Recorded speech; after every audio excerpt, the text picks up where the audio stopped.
Então hoje nós chegamos ao nosso último encontro desse ano.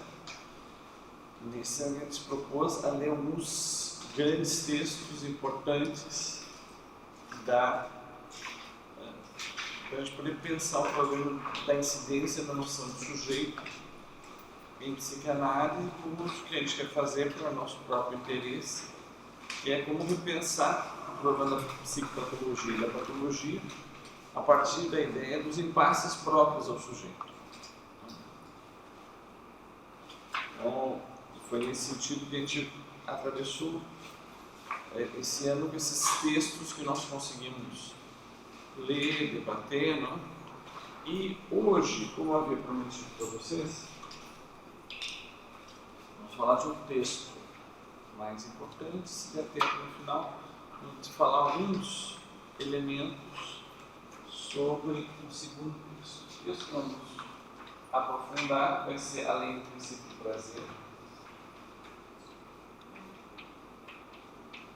de 1920, e depois nós vamos, se nós tivermos tempo, olá, bom dia. E se nós tivermos tempo, nós vamos discutir um pouquinho de o eu e isso. Bom? A gente se referiu ao longo do ano todo a respeito de além do princípio do prazer, um texto fundamental para a gente poder entender todo o pensamento psicanalítico, todo o pensamento sobre a questão do conflito, ou seja, algo que é fundamental para a gente pensar a psicopatologia, a patologia.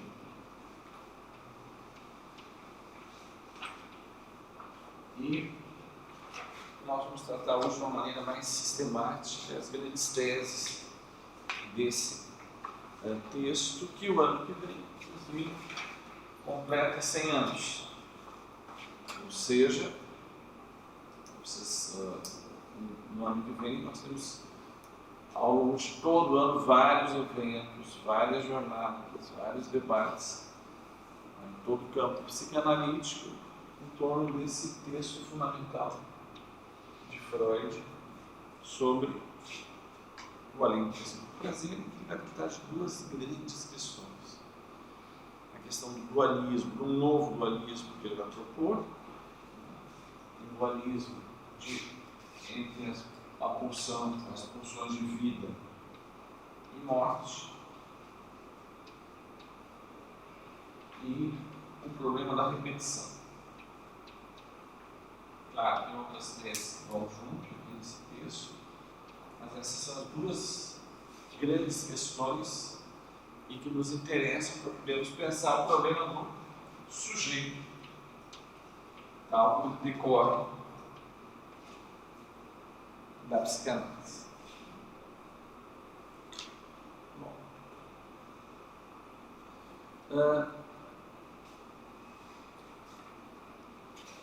Como o próprio título de Freud coloca, se trata de uma além, de um mais além do que do princípio do prazer. Então, já está anunciado no próprio título de que ele vai pensar as questões relativas ao funcionamento psíquico com uma referência que vai além de algo que era central no pensamento de Freud. Então, desde o começo da sua obra, essa ideia do princípio do prazer, um elemento regulador fundamental da maneira como funciona o psiquismo. Então ele vai introduzir uma nova leitura do funcionamento psíquico, ou seja, como é que opera o funcionamento mental. Tenta mostrar que essa noção, apesar de ser um princípio, tem ainda coisas mais fundamentais, estão mais além do que isso.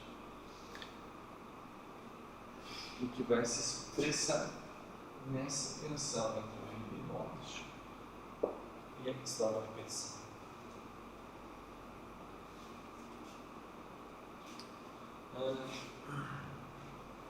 Como eu falei para vocês, Isso se coloca no pensamento de Freud desde o início. E é interessante que surja aqui esses termos da metafísica, o biólogo, ao mesmo tempo super metafísicos e super da imagem da biologia, da vida e da morte. E é algo que é um pouco estranho, assim, que é o problema da repetição. Como é que se dá um e outro, como é que se participam no mesmo pacote? É isso que a gente vai tentar ver, como que essa questão se coloca, o que mesmo que ele busca, porque tenta falar de um problema da vida profissional em termos de vida e de morte. Em última instância, vai nos interrogar sobre o próprio conceito de pulsão.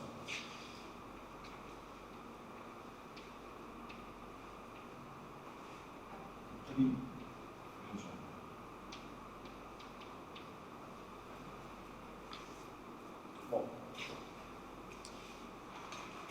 antes de entrar então no argumento próprio de além do princípio trazer, vamos retomar algumas coisas que nós já vimos ao longo desse ano. Um dos primeiros textos que nós discutimos aqui, foi importante para o nosso debate, foi o projeto para a psicologia científica de 1895, 1920. Então vocês vejam que nós temos aqui 25 anos, separa um texto e outro. Nós vamos ver como é que se coloca então, essas questões nesse intervalo de um quarto de século. Vocês lembram que no projeto nós dizíamos que Freud tentava conceber, especular, mas uma especulação que não ia, digamos, para qualquer direção. Ele se coloca limites, ele se coloca enquadramentos dessa especulação.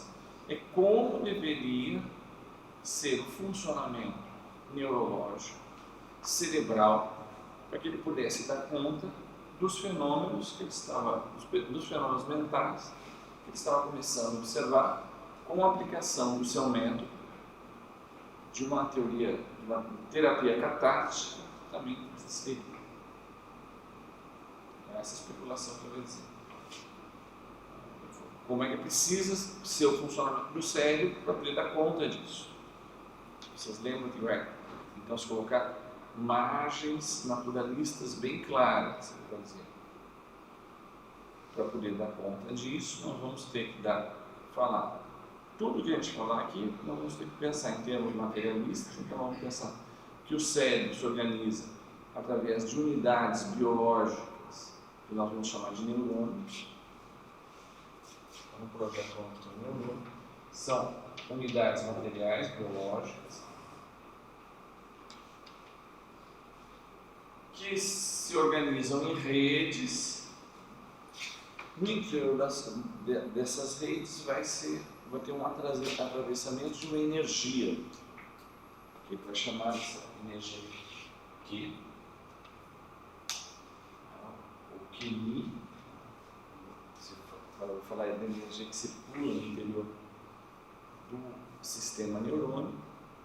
E olha que coisa interessante, que vai obedecer, ela vai se distribuir no sistema neurônico segundo as leis da termodinâmica.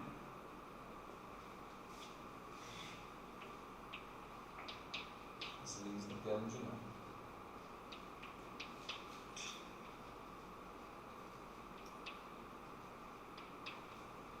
Ou seja, ele se dá um parâmetro totalmente naturalista. Por quê? Porque o projeto começa com a ideia de apresentar uma psicologia ancorada numa neurologia e que se apresenta como, então, uma Naturwissenschaft, uma ciência natural. Então, os parâmetros são parâmetros naturalistas. São parâmetros naturais e biológicos. ao mesmo tempo biologia e física.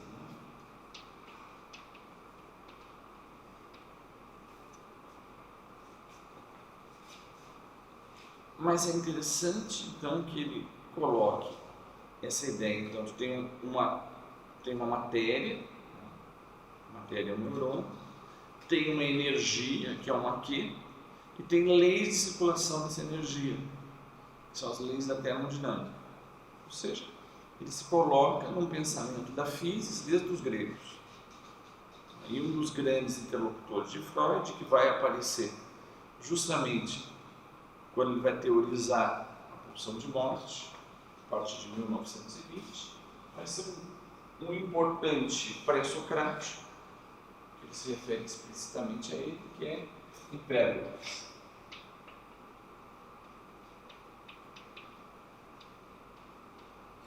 A gente vai voltar aí, nós vamos tomar a questão aqui. Bom, Freud então busca apresentar a psicologia, essa nova psicologia, como uma ciência natural, com esses parâmetros fisicalistas, físicos. Ela não pode ser contraditória com isso, o funcionamento cerebral, mas ela tem que poder dar conta de fenômenos simbólicos e linguísticos, tendo esses parâmetros aqui. Ora, essa dimensão de biologia, ou seja, que implica de como funciona a matéria viva, ela já está pré-delineada nesses parâmetros a priori que ele coloca. Eu gostaria de chamar a atenção dessa maneira como circula a energia nesse sistema material. Ele acha que essa energia funciona segundo os princípios da termodinâmica. Por exemplo, uma tendência ao máximo de entropia, um máximo de desorganização, um máximo de formas assistemáticas. Então, vocês vejam, já se coloca desde o início uma interrogação e uma tensão, porque ao mesmo tempo ele precisa que seja biológico, ou seja, como é que funciona a vida, ou seja, um sistema que é uma estrutura coerente, ou seja, que tende a funcionar em oposição à entropia.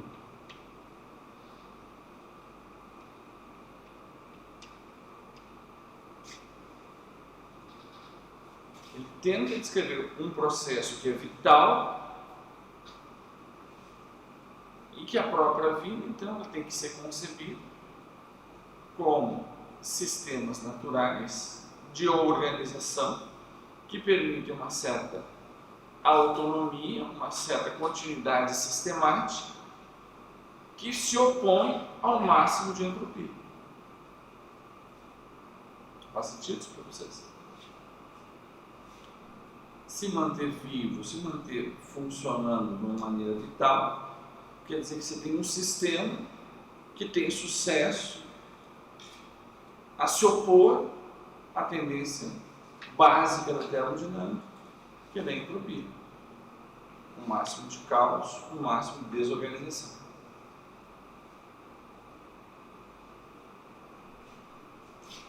Então, colocando a discussão dessa forma, já está colocado em embutir um processo conflitivo.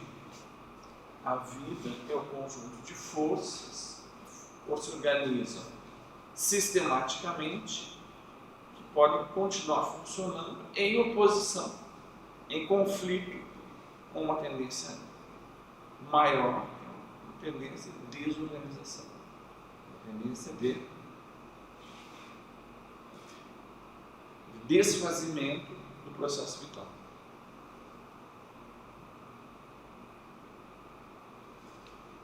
Então, você vê, já está embutido na própria maneira de colocar o problema de Freud, essa concepção de uma relação entre sistemas que funcionam com uma manutenção de coerência interna em oposição há uma tendência ao máximo de desorganização. Eu estou medindo as palavras aqui, porque quando a gente coloca em termos de vida e de morte, como Freud coloca, ele vai chamar a atenção para esse caráter vital desse processo todo, mas que não precisaria ter essa linguagem vitalista. A gente pode pensar simplesmente em termos mais neutros do ponto de vista biológico. Como é que processos que tendem a uma organização entrópica, ou seja, que ela possa funcionar como um sistema coerente interno, pode resistir e se opor à entropia. No Império, que Freud leu e que ele reconhece como sendo uma influência importante, alguém que dialoga de uma maneira importante, ele vai conceber um filósofo pré-socrático, está se perguntando como é que funciona o mundo, como é que funciona o cosmos, o que é o ser, como é que se organiza o mundo natural e o ser. Então, ele vai colocar esse conhecimento da física nos termos que os pré-socráticos já colocaram, mas para poder descrever o cosmos, você tem que falar o que é a matéria, você tem que falar o que é a forma, ou seja, como é a causa das transformações,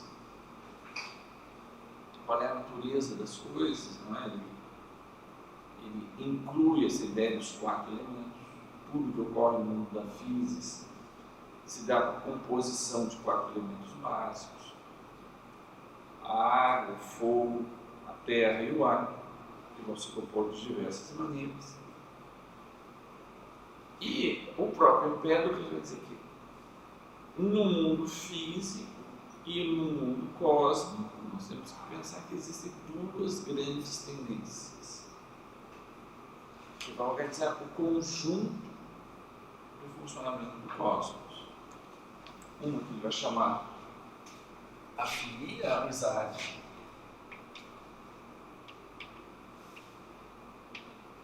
e a outra que ele vai chamar de discórdia. Isso aqui é interessante porque também aqui ele vai expressar tendências à agregação, tendências à articulação interna, a formar unidades cada vez maiores, que é a amizade.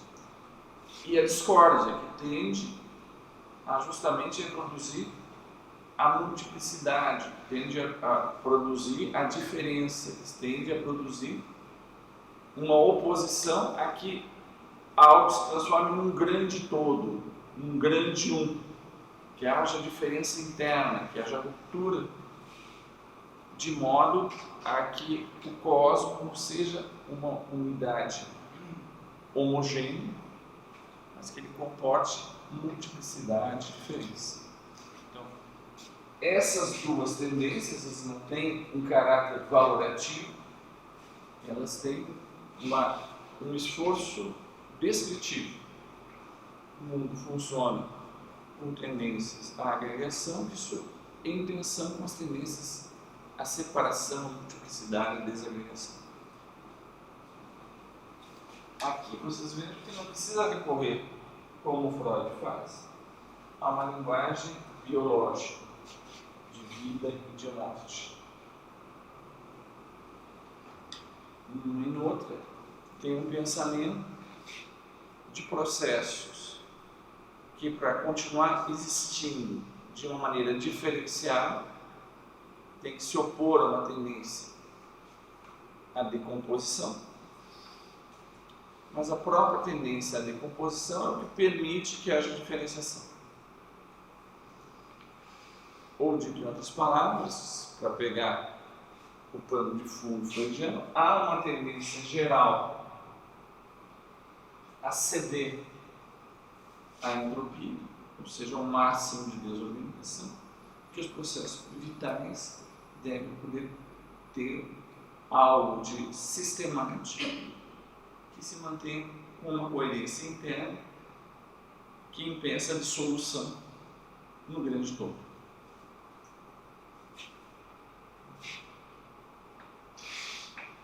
Então vocês vejam, é muito interessante, porque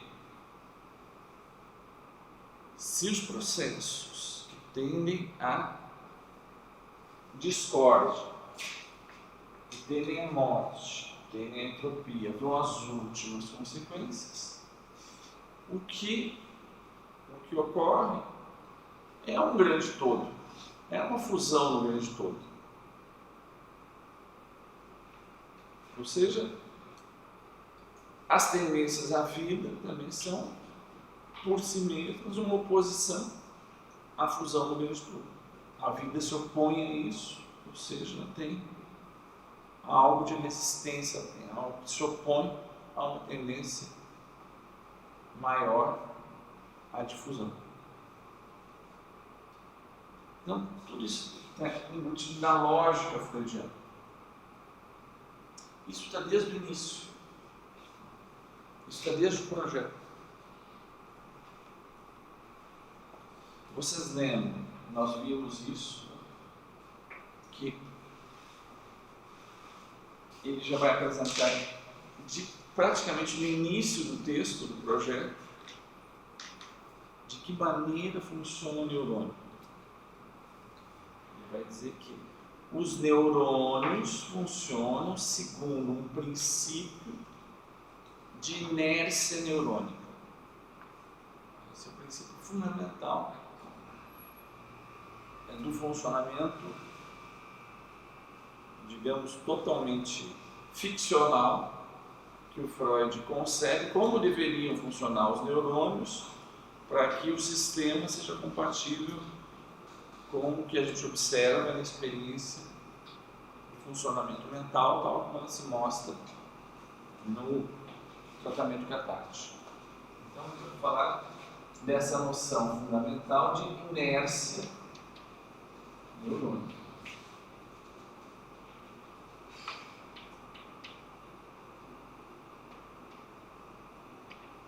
Vocês lembram o que é a inércia neurônica? Então, essa noção é muito importante. Seria legal que vocês relessem para poder entender todo esse debate aqui. Então, vamos ver o que é a inércia neurônica. Vou colocar isso aqui. O meu esquema serve mais para mim do que para vocês. Não é, irmão? Mas, basicamente, faz de conta que isso aqui é um neurônio, uma unidade. Ou seja, essa unidade neurônica, você já concebe que já pensar no neurônio já supõe um sistema que é capaz de se opor à tendência da termodinâmica, de se dissolver ele próprio no grande todo. Ele vai dizer que uma das tendências principais do neurônio é que, num tempo 1, toda a entrada de quantidade, vamos chamar de 1Q, quando ela ingressa no neurônio, a tendência é que da maneira mais rápida, da mais imediata, da mais reflexa possível, no tempo 2, seja evacuado também 1Q. De modo que o balanço do tempo 2, da quantidade que existia no tempo 2, menos o que entrou no tempo 1, seja igual a 0.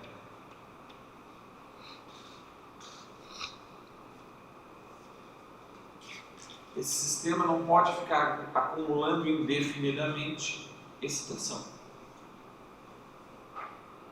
O excesso de excitação coloca em pane a coerência do sistema, tende à ruptura, tende a que ele ceda à tendência da dissolução do grande todo. Então, para que ele se mantenha coerente, tem que ter um balanço de zero. Essa é a tendência mais fundamental do sistema neurônico.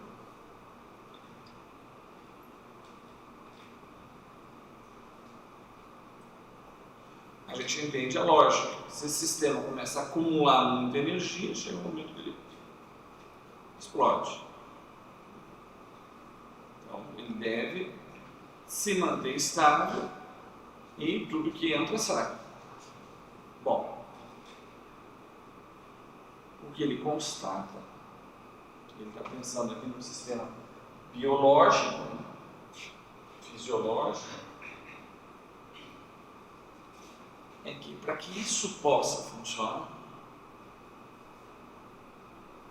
esse sistema tem que dispor de um mínimo de energia para poder, inclusive, descarregar os excessos.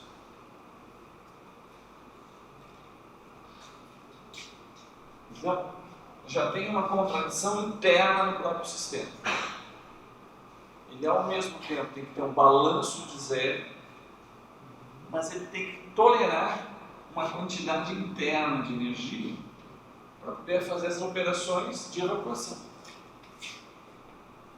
Senão ele não consegue nem reagir à invasão de estação.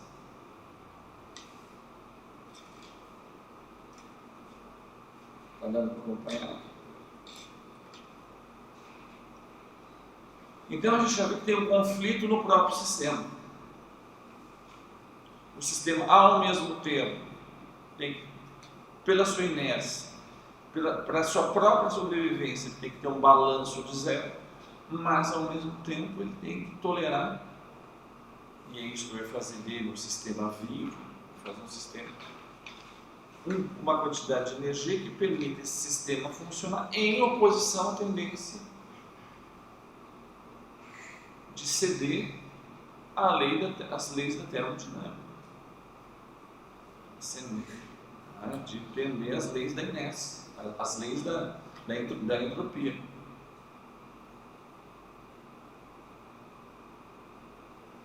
Então, como esse sistema precisa acumular energia, ele vai ter, então, um dispositivo homeostático. Essa ideia da homeostasia é uma ideia, claro que o termo vai ser teorizado posteriormente, mas essa ideia de que tem que ter funcionamentos automáticos que mantenham o meio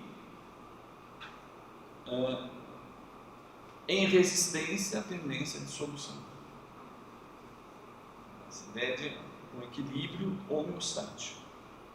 Para que haja esse equilíbrio, precisa que haja energias que funcionem permitindo esse equilíbrio. Ou seja, tem que ter essa homeostase depende de princípios reguladores. Então, ele vai dizer que o principal princípio regulador disso daqui, ele vai chamar de princípio do prazer. Já está no projeto.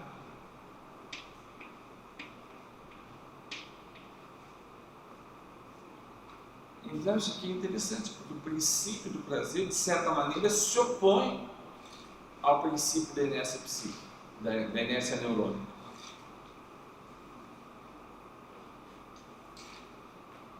Por quê? Se a gente fosse fazer um gráfico, funcionaria assim.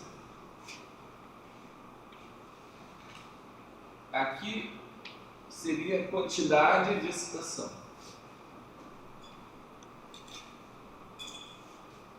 E aqui o tempo. Digamos que se o sistema funcionasse apenas segundo o princípio da inércia neurônica, ele funcionaria com quantidade zero e qualquer aumento de quantidade, a tendência dele é que viesse para o zero da maneira mais rápida possível. Então, Freud vê incompatibilidade desse tipo de funcionamento com a tendência vital de manter essa oposição à dissolução. Ou seja, tem que tolerar uma energia numa camada, numa faixa ótima. Essa faixa ótima é o mínimo possível para poder se opor à tendência à dissolução. Então, é como se ele dissesse assim: isso aqui funciona, não pode funcionar com energia zero, porque energia zero corresponde à morte. Tem que ser uma faixa ótima de acúmulo de energia, que é mais do que zero, mas é o menor possível para poder se manter em oposição à tendência de dissolução. Para não precisar ficar acumulando excitação demais, porque esse acúmulo excessivo também coloca em pane o funcionamento do sistema. Então vocês vejam, aqui vai colocar algo de paradoxal. Por quê? Se tem uma excitação que vai muito além dessa faixa, o sistema precisa fazer com que ela volte ao mais rápido possível ao interior da faixa. Isso quer dizer, todas as descargas de excitação são vividas subjetivamente no sistema como prazer, algo satisfatório. Agora vocês vejam, porque também tem ao contrário. Se a excitação está muito baixa, ela é insuficiente para garantir a sobrevivência do sistema. Então você tem uma coisa paradoxal, porque se ela está muito aqui, é necessário que ela suba para entrar na faixa de funcionamento. Vocês vejam o conflito desse sistema. A tendência dele é funcionar com zero, mas ele tem que ele próprio se opor à sua tendência fundamental para poder continuar funcionando. Tem um conflito interno. O que ele mais aspira é funcionar com balanço zero, mas se ele quiser continuar funcionando, ele tem que tolerar uma oposição diferenciadora, algo que faz com que ele não se dissolva no grande todo. Essa lógica já está presente no projeto.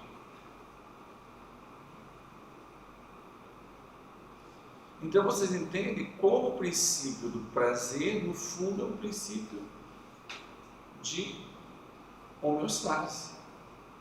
É um princípio para garantir o funcionamento do sistema. No fundo, a ideia do princípio do prazer, ela se mantém uma certa coerência, uma certa harmonia com uma concepção mais biologizante desse sistema. Faz parte do processo vital uma oposição sistemática à dissolução na entropia máxima. Para isso, o sistema precisa tolerar um certo acúmulo de energia para manter uma coerência interna que o diferencia da fusão com o grande todo. Tá? É um sistema que participa da lógica homeostática, natural, biológica, de uma certa moderação. Não pode ser nem muito, nem muito pouco. Precisa funcionar no bom caminho do meio. Precisa manter uma certa sabedoria, manter um certo equilíbrio, manter uma faixa de funcionamento apropriada. Veja, tudo isso nos faz pensar que esse sistema freudiano é um sistema que não é incoerente com o pensamento biológico. Tem uma certa coerência do que ele tenta expressar como o processo psíquico com o próprio funcionamento vital. Faz sentido isso para vocês?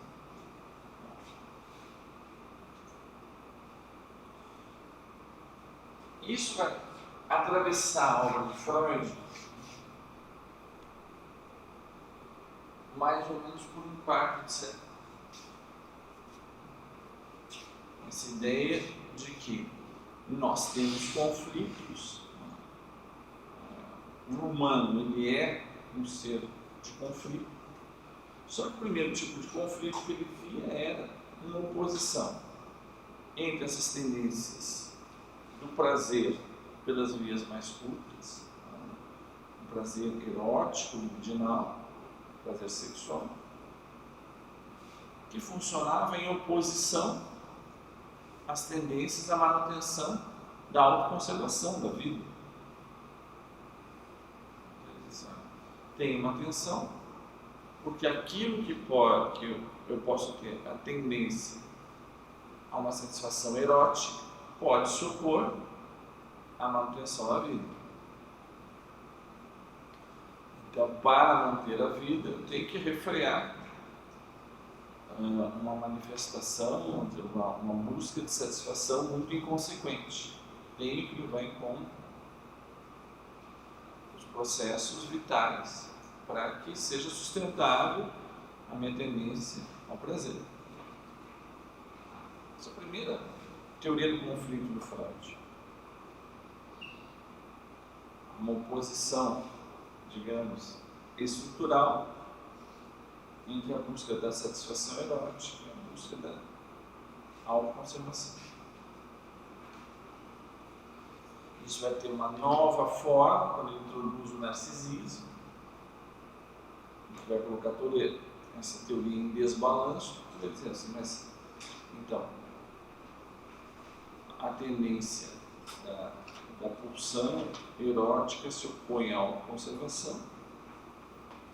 Eu tenho que ter então alguma instância que seja eroticamente neutra para se opor à questão da tendência libidinal à descarga do prazer da mais imediata. E então, num polo e no outro, então nós temos os conflitos entre o eu e a tendência libidinal. Ora, no narcisismo vai dizer, não, mas o próprio eu se constitui por investimento libidinal. O narcisismo é uma forma erótica, é uma forma de amor. Um amor é uma imagem de mim mesmo, um amor para o corpo, a minha diferença. Então, o conflito vai ser a quantidade de libido que eu coloco no eu, a quantidade de libido que eu ponho nos objetos. Então, esse é um outro tipo de balanço. Isso nós estamos lá em 1914 e 1915. Em 1920, as coisas vão se colocar de uma maneira mais radical. De certa forma, ele vai retornar essas grandes questões que já estavam embutidas no projeto.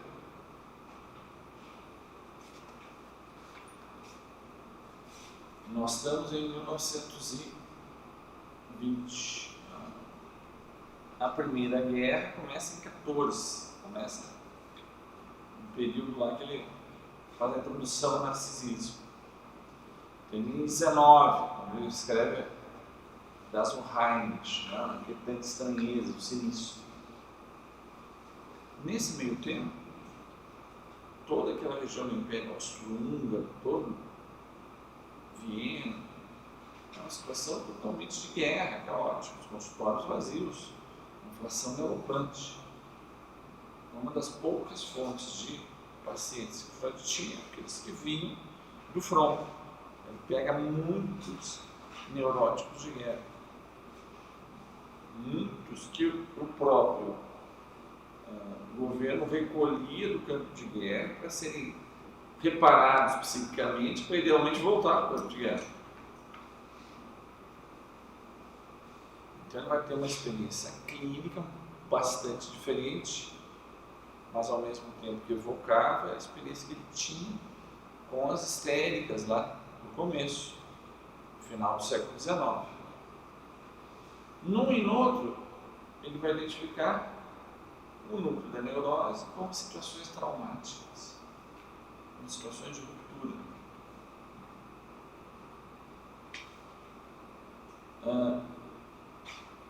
que vai obrigá-lo a repensar a própria noção de trauma, que vai estar no centro, né, os que têm lá, além do princípio do prazer, em mente, um dos elementos de observação clínica que o obriga a repensar a teoria vai ser aquilo que decorre das neuroses de guerra, das neuroses traumáticas. Nas histéricas, elas contam um trauma sexual vivido na primeira infância, em que elas se vê na posição de vítimas inocentes de um abuso erótico cometido por um adulto contra a criança. Assim que começa a psicanálise. Ele começa a escutar, à medida que dá a palavra para essas histéricas, o surgimento dessas histórias. E eram tão frequentes, tão chamativo o retorno dessas histórias, que chega a um certo momento que o Freud se coloca a questão, né? Não é possível ter tantos perversos, tantos adultos perversos que atacando tantas crianças. E tem um caso de não ter o trauma, ter a neurose histérica? Então, o relato do trauma estava lá. A questão é se o trauma existiu ou se era uma fantasia retrospectiva. Sim, mas existe a característica histérica sem existir um trauma. Isso é possível? O que não existe é a histeria sem ter esse tipo de estrutura do fantasma. Sim. Mas se esse fantasma decorre de uma situação efetivamente vivida historicamente por essa criança, ou se ocorre por uma reconstrução do passado, essa é uma questão do Freud, essa é uma questão para quem trabalha na clínica cotidiana. Nossa, doutor, eu tive um sonho que me fez pensar que eu acho que eu fui mesmo abusada, e aí me tornou uma questão muito intensa, que a pessoa fica perturbada. Então não é uma coisa que só o Freud experimenta, porque eu tenho uma clínica mais ou menos consistente, certamente você acaba se defrontando com esse tipo de relato.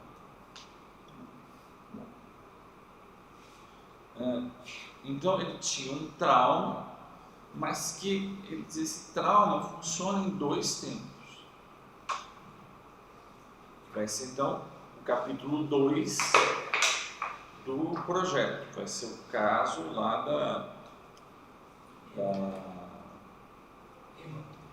da Emma. A Emma vai procurar ajuda com o Freud na vida adulta. Ela tinha desenvolvido um quadro de crises ansiosas e de agorafobia, um estado de pânico. Ela entra numa boutique, vê dois homens conversando, rindo, olhando para ela fica perturbada e entra em pânico, e a partir daí ela começa a ter crise de pânico e desenvolve uma dificuldade de sair, inclusive, de casa. Ela vai buscar ajuda do Freud naquele momento. Até então, até aquela cena, ela não tinha sintoma nenhum. Ela começa a ter sintoma naquele momento. O Freud começa a utilizar o método catártico com ela, deixa ela lembrar, e aos poucos vai vindo uma recordação da infância, da primeira infância. Aí ela recorda que quando ela era menina, ela tinha ido também numa loja, os pais distraem ela e ela acaba sendo abusada pelo dono da loja. Aí o Freud vai dizer, o que houve foi um trauma que ele só se torna operativo em dois tempos. A cena de abuso para ela não teve uma conotação violenta nem traumática. Ela simplesmente não tinha, segundo Freud, as representações mentais do que é uma sexualidade, do que é uma vida adulta, uma sexualidade adulta aplicada a uma criança. Então, ele pode ter sido vivido como uma perturbação ou uma coisa relativamente neutra, efetivamente, que deixa apenas uma marca de memória. É só no segundo tempo, quando ela entra na loja, que a situação da loja evoca retrospectivamente a pretura, nachträglich, aquela cena. Quando volta à tona a cena da infância, no momento que ela já tem as representações do que é a sexualidade, do que é a infância, do que é a relação com o outro, cai a ficha depois que o que ela viveu lá foi um abuso sexual. Naquele momento ela fica tomada de uma perturbação insuportável. E ali, aquele resgate do passado tem um efeito traumático. Então, o trauma só fica operante enquanto trauma no segundo tempo. Não é no momento que ela viveu a experiência ou que ela cria fantasia. Essa é a questão do Freud. Então, na histeria, ele concebe o trauma em 2 tempos. Na neurose de guerra, o segundo tempo fica apagado. O sujeito está lá numa guerra de trincheiras, está envolvido com o corpo, aquele tiroteio, aquele mundo de cadáveres, sangue, explosões. E lá pelas tantas está a trincheira dele, ele joga uma bomba e morrem todos os colegas dele, destroçados do lado dele, subitamente. Não faz puff. Naquele momento ele entra no estado traumático. Ele fica em choque e depois ele vai ter efeitos pós-traumáticos. Ele começa a ter terror noturno, ele começa a ter crise de ansiedade, ele começa a ter flashbacks em que volta essa memória, que fica obsessiva na cabeça dele. E a vida dele fica paralisada em torno do trauma. Depois aquele trauma se desce em um único tempo.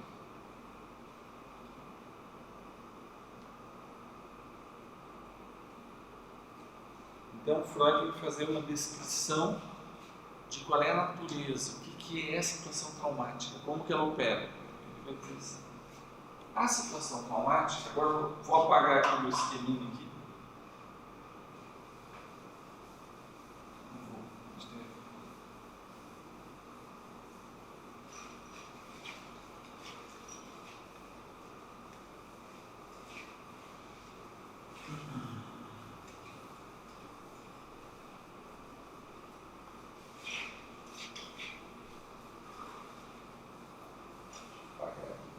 Os avisos, vou começar outros. Então veja, a situação traumática também pressupõe um sistema funcionando de uma maneira homeostática, algo que funciona mantendo uma diferença, que funciona agregando aquele indivíduo, aquele sujeito, em oposição à fusão com aquele todo. Então, nós vamos fazer uma representação que ela não é boa, mas ela é útil, que é representar esse indivíduo como se ele fosse um círculo, esse tipo, uma esfera. Esse tipo de topologia é muito ruim, mas é que o Freud utiliza. Vocês lembram que ele vai falar como exemplo de um ser protozoário, não? Um ser unicelular. Ele vai dizer, isso aqui representa, então, um sistema com uma certa quantidade que o mantém funcionando de uma maneira íntegra, homeostática, em oposição à tendência da ruptura, a fusão, da entropia, tem uma tendência, digamos, explosiva. Mas o sistema todo funciona para se manter íntegro.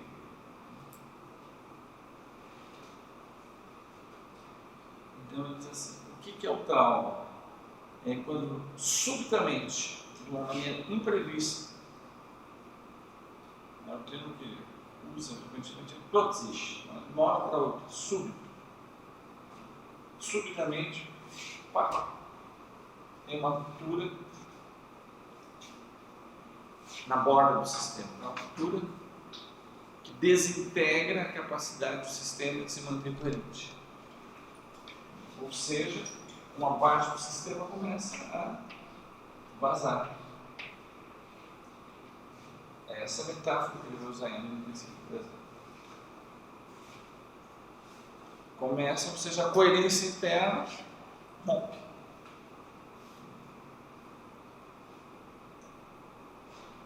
Então, uma das coisas da situação traumática é esse caráter súbito, não apenas do próprio vazamento, mas um vazamento, uma ruptura para a qual o sujeito não estava preparado, como acontece na lembrança da Emma.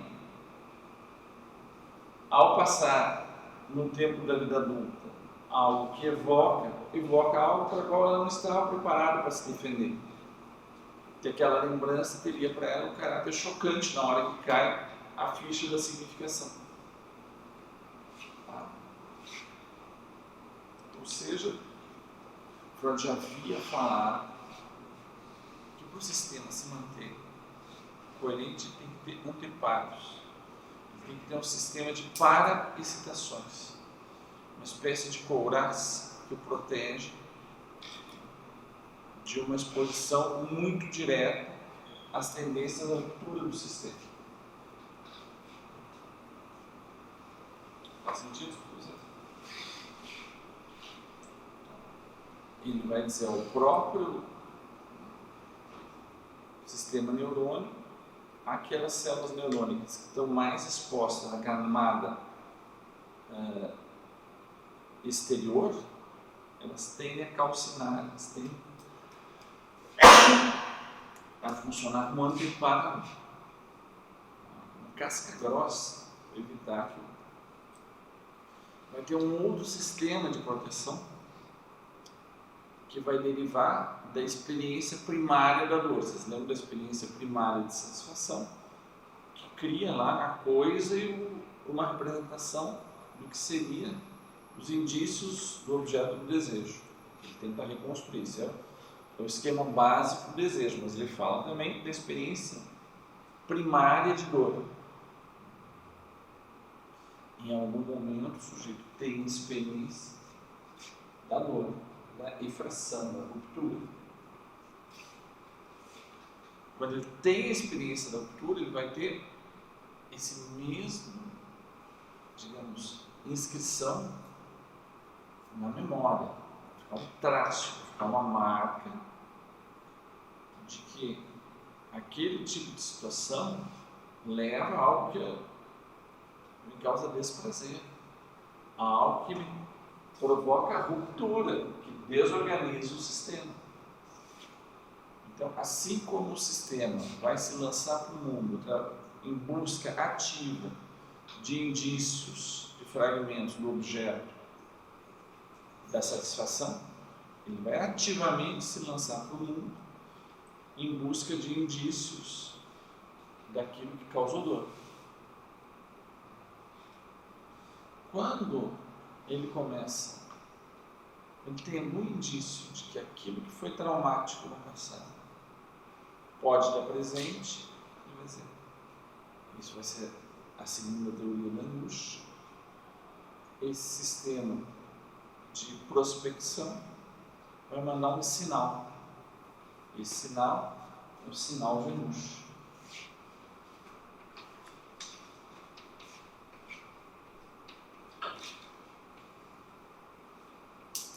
O sinal de angústia quer dizer, olha, se o processo mental continuar indo nessa direção, eu estou tendo indícios que o que ele vai encontrar eu já conheço e é traumático.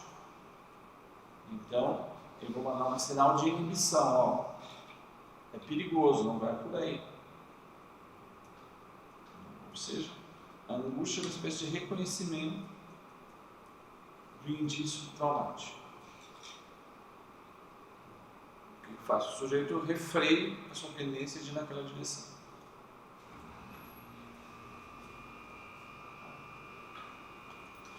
Então, um dos elementos da situação traumática é esse daqui, tem uma ruptura súbita que desorganiza a coerência interna do sistema e que ele se vê então invadindo ou impotente, rífluos, né? Incapaz de se proteger de uma ruptura que eu faço que ele comece a vazar, ou seja, dá um sinal de alerta máximo.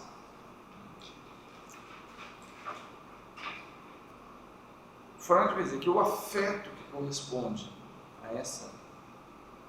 a situação traumática é um momento súbito em que o sujeito não estava protegido pelo sinal de angústia e ele é tomado por algo que rompe o sistema, que é o trauma, transcendência de trauma mesmo, de ruptura, de fratura. Vocês entendem o que ele fala de trauma, que é a linguagem da medicina grega mesmo, trauma como ferida, como ruptura. É uma ruptura, uma rasgar que o sistema começa a vazar, ele começa a assistir a sua decomposição e ele se encontra rífluos, se encontra desamparado. Ele começa, nossa, estou me embutido, estou sangrando, não consigo fazer nada. Aí ele grita socorro, socorro, porque ele se vê ele próprio incapaz de conter a hemorragia. Então, vocês vejam, na hora que acontece isso, o afeto é um tipo, o sinal de angústia, ele se opõe ao que acontece ao tipo de afeto que é esse que é o Schreck. Esse é o afeto da situação traumática. Subitamente o sujeito se vê aterrorizado. O terror, o susto, tudo. Lá pelas tantas, eu estou caminhando na rua e eu vejo, estou me embutido, começa a sangrar, estou morrendo. Rompeu. Socorro. É essa situação de vazamento, de desorganização em curso, de impotência, de desamparo.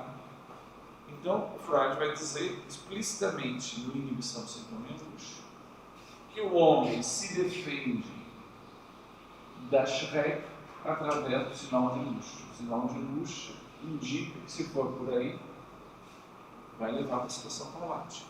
Aquilo que ele experimentou na situação traumática. Então, ele freia antes.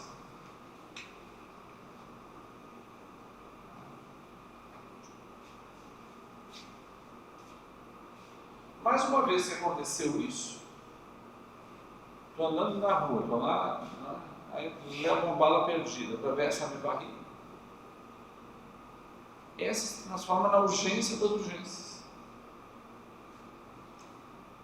Eu não posso dizer, não, eu vou primeiro pagar a conta no banco, depois eu vejo a hemorragia. Mesmo que esteja vencendo a parcela, mas se transforma na urgência das urgências, tamponar a hemorragia, porque senão a diferenciação vai terminar e o sujeito vai se desfazer. O sistema psíquico se desfaz.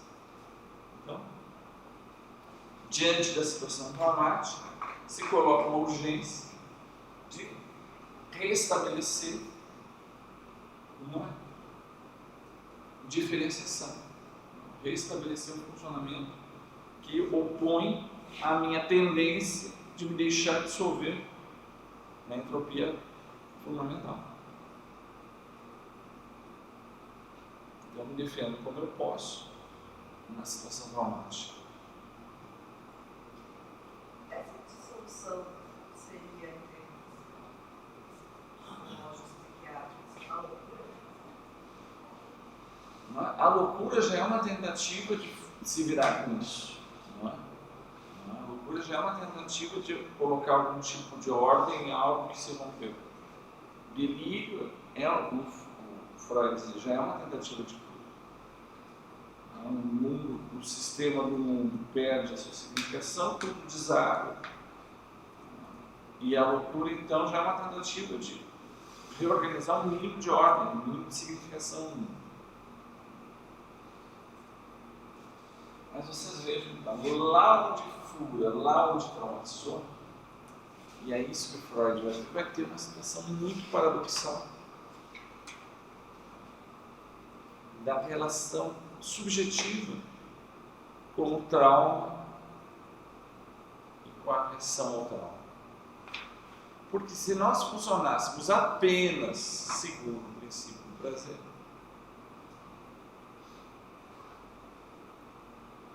na hora que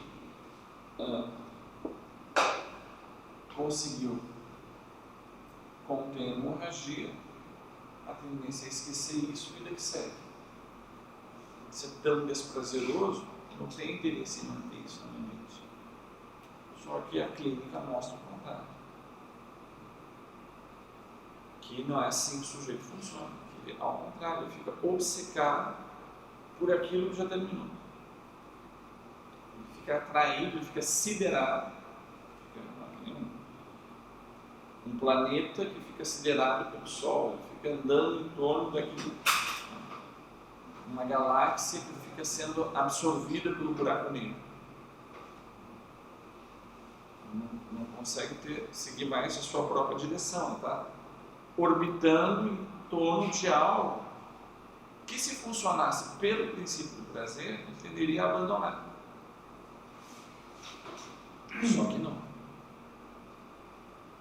Fica lá preso, ele retorna. Existe algo que é uma tendência a voltar, é uma vida horrorosa, é uma compulsão a voltar ao mesmo ponto, uma compulsão à repetição.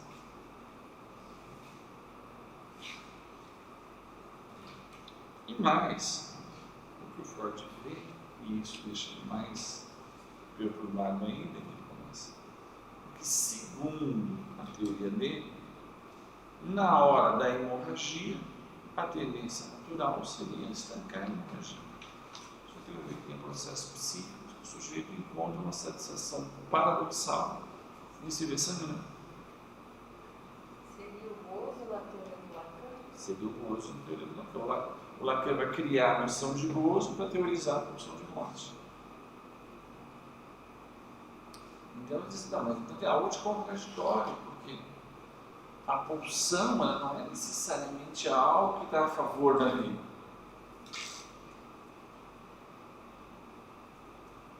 No sentido da manutenção, da diferenciação do sistema em relação à tendência à fusão no meio de todo. E pelo contrário, tem muitas situações que a tendência mesmo do sujeito é para as últimas consequências. A experiência hemorrágica. Então ele diz, não, então tem algo que eu achava que a nossa tendência era basicamente vital e hedonista, e eu me dou conta que não. Que aquilo que estava embutido lá no meu princípio de inércia neurônica, que o sujeito se mantém vivo meio a contragosto, porque a tendência dele era o zero. Ele tinha uma razão, né? E que no fundo tem um conflito básico, uma tendência a supor a fusão do meio de todo e a tendência a ir nessa direção.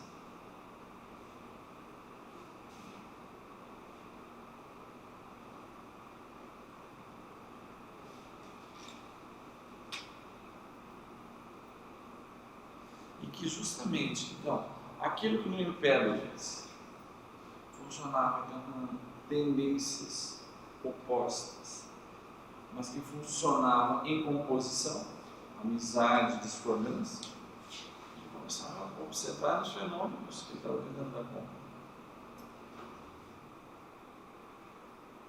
Por que o sujeito, então, numa situação traumática, ele não vai ser obcecado por ela? Se funcionasse.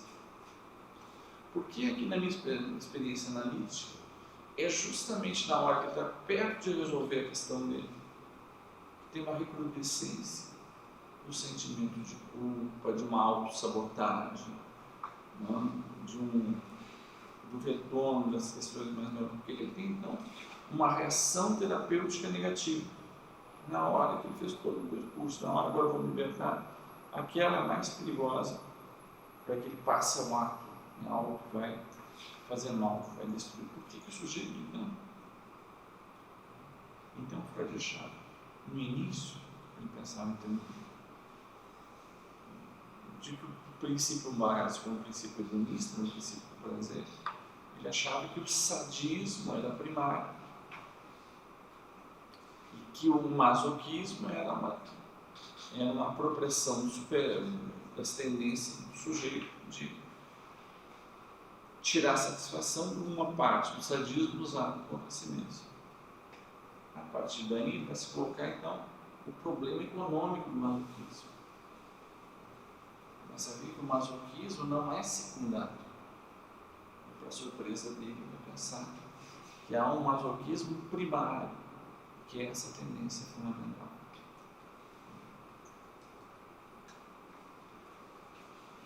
De gozar com com a ruptura, com o vazamento, de gozar com a autodestruição. Então é como se ele voltasse às mesmas questões anteriores, mas de uma maneira mais trágica, mais radical. Tendência básica do funcionamento tem a ver com alguém que precisa se opor a uma tendência fundamental de se deixar difundir no grande todo. E que então vocês vejam, uma vida funcional, ela vai ser essa tensão, essa oposição entre um gozo mortífero, paradoxal, de se deixar dissolver, com uma erotização da diferença. A manutenção do meu caráter singular em relação ao grande todo do mundo.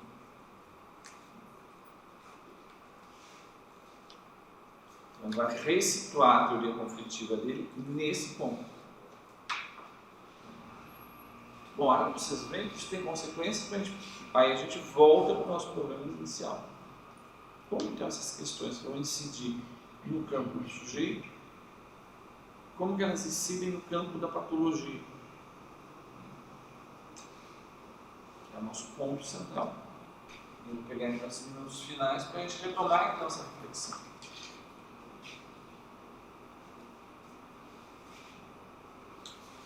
Então vocês vejam aqui. O nosso ponto de partida foi a ideia da psicopatologia. Que é uma espécie de referência fundamental para toda a área psíquica. Logo em seguida, o que a gente fez? A gente colocou o psico entre parênteses. O psico, se a gente toma o pathos dos gregos, já está embutido nisso. Tá? O pathos é algo que incide no sujeito enquanto tal. Tem a ver com o padecimento, com a paixão, com o sofrimento, com a passividade de alguém enquanto tal, enquanto sujeito. Então, para que a gente precisa de uma alma, uma psique? Se a gente já está lidando com o pathos, a gente pode dizer, olha, o futuro da psicopatologia é uma redefinição da patologia.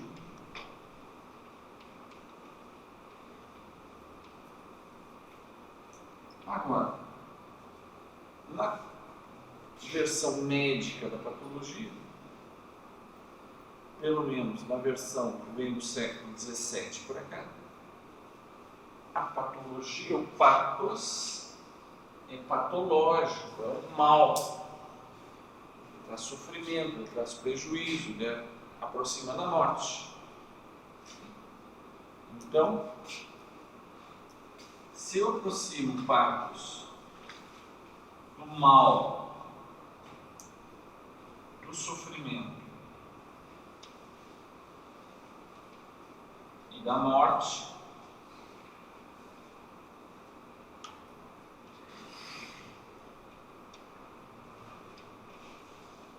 Então eu tenho aqui um arcabouço de justificativa moral para a intervenção clínica.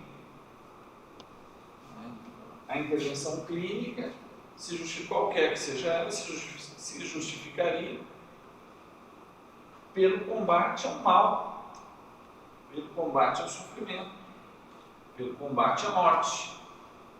Então eu vou me associar ao próprio sujeito e nós dois juntos combatemos algo que é negativo para ele. Então isso me dá autoridade ética na intervenção clínica.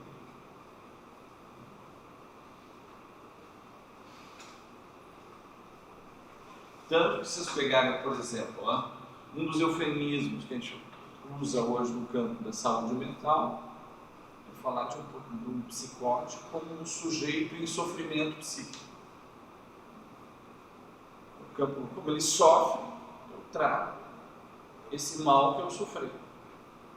Então, a gente conota sofrimento de mal, de morte, tudo isso de características que seriam, né, moralmente negativas. Então, nós nos colocamos no lugar da vida, da luta contra o sofrimento, da luta contra o mal, etc. Bom, quando a gente retoma então a reflexão que decorre do Freud, isso aqui fica no mínimo complicado. O sofrimento é um mal em si. Desde que o sofrimento está todo justificado de intervir, você não pode pensar nada. Pode ser uma proteção. O sofrimento pode ser uma proteção. O sofrimento pode ser também um preço que eu pago por assumir uma certa posição.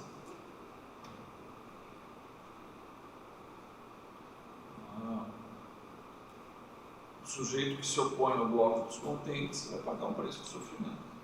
Se opõe às tendências, pode ter uma tendência absurda na sociedade, que, digamos, a posição de menos sofrimento seria uma posição, sei lá, de conformismo, ou de arrivismo. Todo mundo a favor, também sou a favor, e vida que segue. Se opor a uma tendência que o sujeito acha que é injusta, que não tem a ver com ele, ele vai pagar um preço de sofrimento. Você veja, então,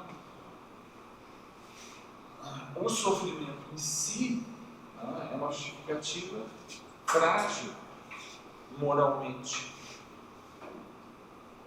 Doutor, é que nem os debates que se tiveram em torno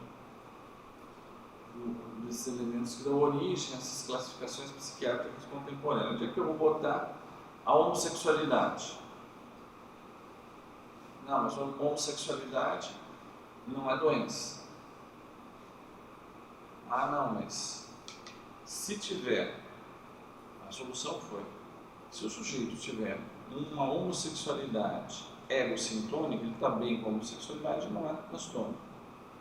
Mas se tiver uma homossexualidade que ele sofre com ela, egodistônica, então é transtorno. Tá bom? Solução prática. Então, vai ser o grau de sofrimento subjetivo para mostrar sintomático. Pelo mesmo critério, você pode fazer uma heterossexualidade. O cara está satisfeito com a heterossexualidade dele, eu não suporto mais injeção de vida de casal. Pode ser. Pode ter uma heterossexualidade egocintônica ou egodistônica, só que não tem esse critério. Ou então, eu sou um pedófilo. Se eu estou super bem com a minha pedofilia, ataco mesmo, me sinto bem, não sofro com isso, pelo mesmo critério, não é transtorno. Agora, se eu tenho crise de consciência, ou não está legal, doutor, aí eu estou doente. Entende assim? Tem algo que o sofrimento em si ele aparece como é mais radical que aparece com isso. Porque o sujeito pode ter satisfações paradoxais. Ele pode ter uma satisfação com a dor.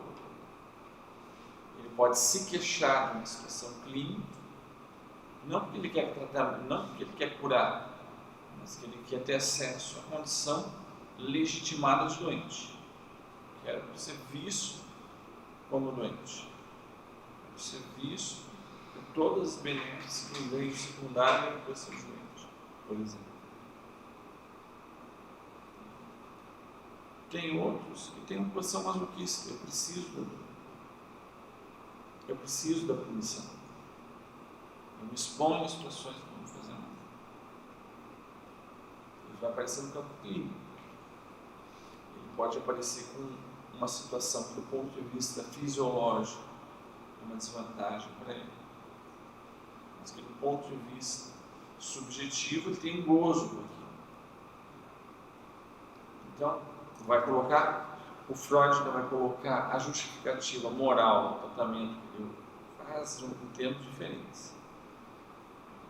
Ele vai dizer assim: o problema não é se o cara sofre, se ele não sofre, se ele vai ficar feliz ou infeliz. O problema é se economicamente para ele vale a pena ou não. E o que a cultura faz com essa forma dele se satisfazer. Faz sentido para vocês? Bom, a clínica mostra isso, não é porque o sujeito tem um tipo de organização histérica, por exemplo, que ele vai procurar ajuda. Ele procura ajuda quando aquele tipo de satisfação começa a ser muito complicado. Ou entra em pânico, ou não funciona mais. Ou ele entra em crise com essa maneira de gozar. Então é no momento que ele entra em pânico que ele vem buscar ajuda. Ou que o preço que ele paga para ter uma satisfação colateral, para ter uma satisfação com contrabando, começa a ser muito caro. Ao mesmo tempo, nos coloca um problema ético da direção do tratamento. Eu gozava de um jeito, a constelação sociocultural mudou, gozar desse jeito para mim começa a ser muito penoso. Aí, qual que é o tratamento? É ajudá-lo a voltar a gozar da mesma modalidade, ajudar o sujeito a se interrogar sobre as suas modalidades de gozar e sobre a rigidez que ele tem na sua dinâmica de gozo, por exemplo. Entende? Não é porque ele está sofrendo, nem porque tem isso, que a gente entende automaticamente qual é a direção do tratamento. Você pega, hoje em dia, no rádio, você escuta o tempo todo, né? Você tem problema de insônia, tem uma clínica de insônia. Se você tem insônia, o teu problema é falta de sono, te dá um remédio, você dorme, e você vai trabalhar no dia seguinte feliz, acabou o teu problema. Entende? Sem que o cara se interrogue, o que está tirando o sono dele. Clínica de transtornos sexuais. A sexualidade é muito importante, seja feliz. Volte a ter prazer no sexo. Bom, se o problema se resume ao ângulo que o sujeito obtém direção no processo de excitação, você pode objetivar o tratamento. Se o cara tinha uma ereção que o ângulo é de 30 graus, ele passa para ter uma excitação que o ângulo de ereção é de 75, seu objetivo, um sucesso terapêutico. Mas é essa a direção do tratamento mesmo. Eticamente, e da própria economia de gozo do sujeito. Vocês vejam que isso tem uma incidência clínica que não é só no campo da psicanálise. Que a própria psicanálise pode iluminar situações clínicas e patológicas em outras clínicas.